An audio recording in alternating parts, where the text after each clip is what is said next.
এই জীবনে যদি কোনো কিছুকে সবচেয়ে প্রিজার্ভ করে রাখার মতন আমাদের জীবনে যদি কিছু থেকে থাকে, তাহলে সেটা হচ্ছে শান্তি।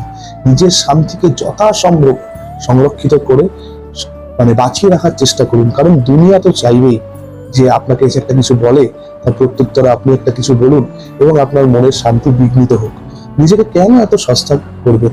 নিজেকে অনেক বেশি দামি করে তুলুন, নিজেকে ভ্যালুয়েবল করে তুলুন। নিজের ওয়ার্থ বা ভ্যালুটাকে বোঝার চেষ্টা করুন। বুঝুন যে আপনি নিজের মনটাকে এমন একটা সেই টিভি স্ক্রিনের মতন বানাবেন না যে বাইরে থেকে যে যা খুশি এসে রিমোট দিয়ে চ্যানেল চালিয়ে দেবে এবং সেইটাই অনুযায়ী আপনার টিভি রূপী মন পরিচালিত হবে।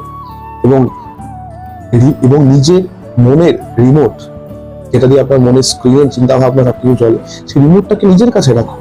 আমরা সেই রিমোটটাকে এমন করি যে যখনই কোনো রকম পরিস্থিতি আসে, আমরা সেই রিমোটটাকে অন্যের হাতে দিয়ে দেবো। অন্য সেই রিমোট দিয়ে কি চ্যানেল লাগাবে সেটা তার চয়েস, আমার কোনো চয়েস থাকে না। সেই জন্য আমাদের মানসিক শান্তি বারবার বিঘ্নিত হয়, কারণ তাকে তো আমরা অ্যালাউ করছি আমাকে আমার মানসিক শান্তিকে বিঘ্নিত করার জন্য। তো অ্যালাউ করবেন না। ঠিক আছে, এরকম কেউ আসলো কিছু করলো, একদম সরাসরি রাধে রাধে করে চলে যাবেন। আর না হলে বলবেন যে ঠিক আছে, তোমার বলা হয়ে গেছে, তোমার কথা তোমার কাছে, আমার চিন্তা ভাবনা আমার কাছে, তোমার কর্মের হিসেব ভগবান করবেন, আমি আমার ভগবানের ভজন করব। এই বলে সোজা চলে যান সেখান থেকে।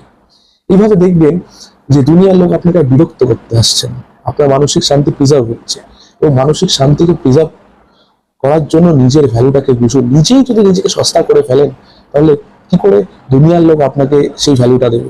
সুতরাং নিজের ভ্যালুটাকে বাড়ান এবং নিজের মানসিক শান্তিকে সবার আগে প্রায়োরিটি দিয়ে সেটাকে প্রিজার্ভ করুন। এটাতেই কিন্তু আপনার জীবনে লক্ষ্য বলুন, সফলতা বলুন, যাই আপনি হাসিল করতে চান না কেন, মানসিক শান্তি ভিন্ন কিন্তু সেই রাস্তাটা আপনি কিন্তু যেতে পারবেন, সেই গন্তব্যে কিন্তু পৌঁছাতে পারবেন।